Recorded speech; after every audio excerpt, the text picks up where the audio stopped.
What I want to quickly do in this video is show you the rig I use when I shoot handheld using the Nikon Z8. Most of the pieces you're going to notice here are from SmallRig. There's many other brands creating great pieces for this kit, so just keep that in mind. The base cage that I have here is from SmallRig, and what I tend to do at the very start is mount some NATO rail to allow myself to build upon the system. So I'm going to just quickly attach a couple pieces of NATO rail, just one to the top here for the top handle.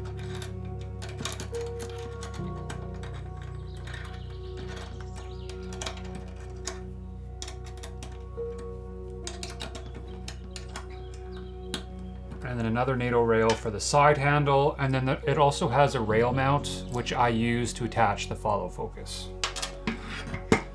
When I mount this here, I make sure I go as high as possible with the mounting position. Otherwise, I can't get my base plate to slide on.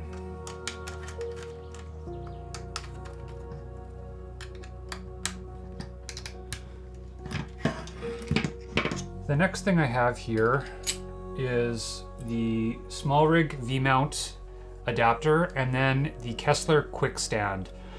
The reason I like to use this Quick Stand in combination with this Vmount plate is that when I put the camera down, it sits flat on a table. Sometimes when you rig up this configuration, if you don't have a base that's wide enough, your camera might tip down and not sit nice and flat on a table.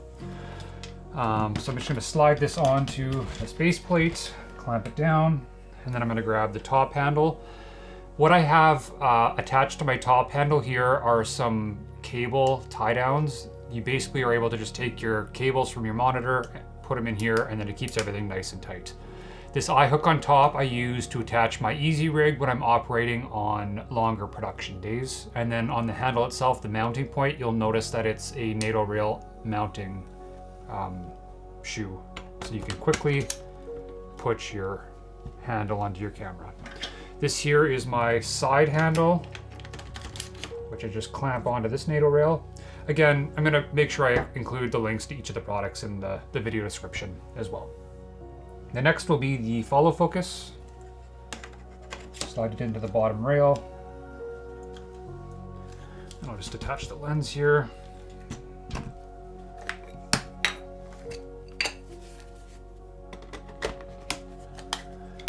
The next thing is the map box. I like to use a 3-stage map box.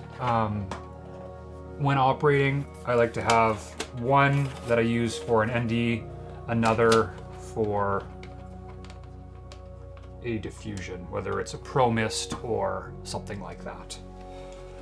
The next, I have a monitor mount. When operating, I like to attach the monitor to the front. In situations when I'm operating with the easy rig, sometimes I'll reposition the monitor from being here to the side, just so that when the cable's coming down, it's not in front of the monitor. Next, I'll attach the monitor.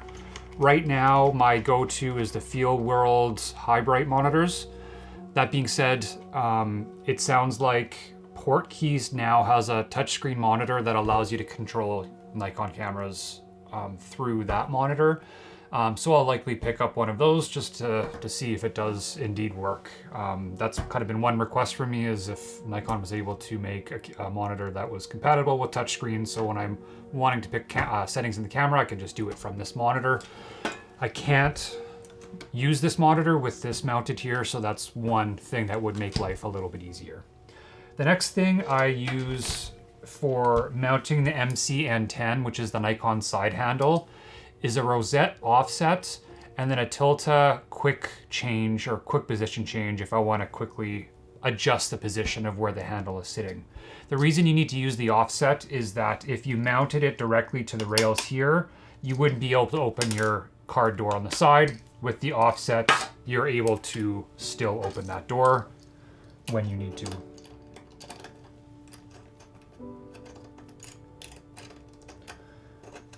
And I'm sure you've noticed what's nice kind of about the way in which SmallRig builds their handles is they have this 1/4 20 Allen key nested into this, so you just always have it with you, which I love. And then I mount the MC N10 side handle to this rosette. And then you can see now with this, with this quick adapter or quick change, you can quickly change the position of that handle. And then with this one, this also has, so I can quickly change that position when operating. The next, I have a shotgun mic I attached to the camera. I have been using the Rode wireless video mics, but recently switched to the Sennheiser MKE600. I find I get better results from this mic. The one thing to keep in mind, similar to the other mics, is that because this camera doesn't send out phantom power, you need to get a battery-powered mic. This one's powered by a AA battery, so it works great for this scenario.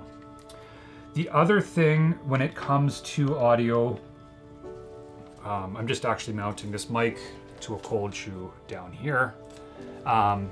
When I record audio, there's a few different configurations I'm doing depending on what I'm shooting. Typically what I use when operating, Tentacle Sync sells an adapter which allows you to split signals into your right and left channel.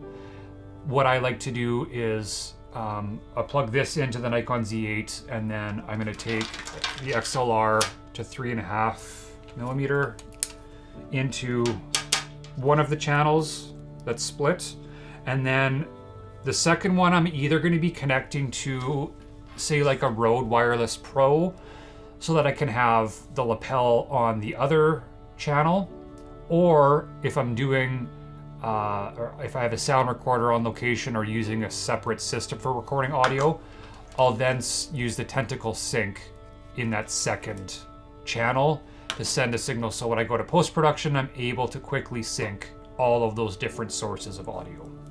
For this scenario, we'll just hook up the Rode Wireless Pro. Oops, one over here.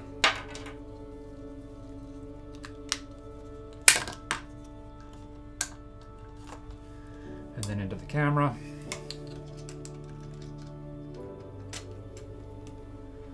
Oh yeah, and then dead cat, windscreen for the mic. The next, I power my monitors with a dummy MPF battery to DTAP,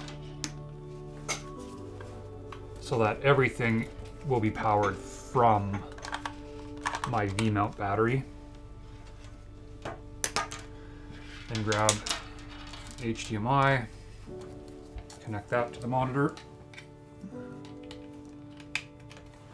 And then with those cable tie downs on the handle, I just run the cables through those to keep this nice and clean.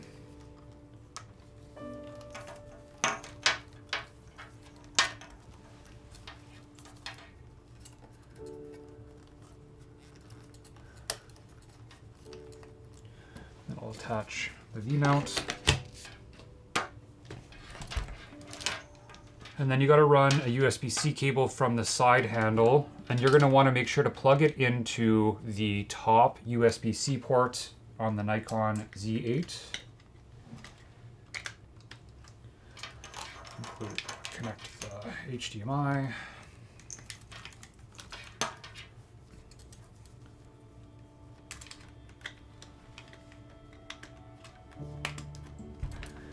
And then I do another USB-C cable on the bottom USB-C port.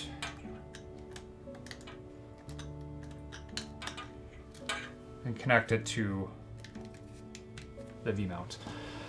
What I typically do at this stage then is go through all the cables and tidy things up. There's a lot of moving pieces here, or a lot of cables running throughout the whole thing. So I use cable ties, like something like this, to just tidy everything up.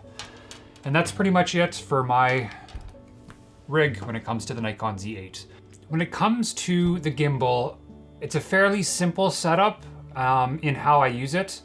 Basically what I have here is the Tilta Ring that goes around the DJI gimbal, and I got a few extra accessories to help when operating. For myself, what I like to do for the side handle, I like to actually have it here. So I'm able to I have the controls for both the gimbal and then also the camera here. So everything's in one spot. For whatever reason, I don't like to have one on one side and one on the other. I like to have everything in the on the one side. Seems to work for me. And then up top here is another additional Tilta piece, which I like. The rings have power connector points on the ring itself. And what I've done is got the one piece that allows you to mount a monitor to it, and then it has DTAP power attached to this, so that I'm able to connect the monitor to this brick, which then sends the power or takes the power from the V-mount that's mounted at the bottom. So that's an additional piece too, is a V-mount adapter, DTAP adapter up top. And then I have another piece I use on this side here, which allows me to attach my Easy Rig when I'm operating. Sometimes I need to adjust my weight balance on it. So sometimes I'm actually changing the position of where this is once I have it rigged all up and ready to operate. When it comes to the map box, when operating, I use a smaller mini map box. What I found when you use the full-size map box is there's too much weight towards the front, and it ends up having to push the camera too far back. So I prefer with this, instead of having the weight pushed to each end, bringing that weight to the center point as much as possible, because I find I'm able to do more dynamic movements when I'm able to get that as small and compressed as possible. Similar to how I rig up this camera, basically the top port on the camera is for HDMI. The next would be to connect the handle, and then the bottom one is to run to the Vmount battery, so that I'm powering the camera from the Vmount battery at all times.